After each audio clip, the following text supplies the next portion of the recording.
اور سندھ کے مختلف شہروں کے محکموں ڈپارٹمنٹس میں بدعنوانی اور نااہلی عروج پر ہے۔ کراچی سے کشمور تک تباہی اور بربادی ہے۔ اپوزیشن لیڈر سندھ اسمبلی علی خورشیدی کی حیدرآباد میں نیوز کانفرنس، کہا حیدرآباد میں تعلیم، صحت، انفراسٹرکچر تباہ حال ہے۔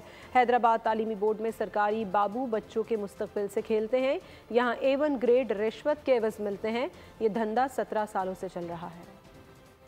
یہاں جو ڈپارٹمنٹس موجود ہیں ان تمام میں انتظامی بدعنوانی نااہلی اپنے عروج پہ پہنچی ہوئی ہے۔ کراچی تک کشمور کوئی ایک ڈویژنل ہیڈ کوارٹر اٹھائے، کوئی ایک ڈسٹرکٹ اٹھائے، کوئی ایک UC اٹھائے، کوئی ایک ٹاؤن اٹھائے، یہاں کی صورتحال بیان کرنے کے قابل نہیں رہی ہے۔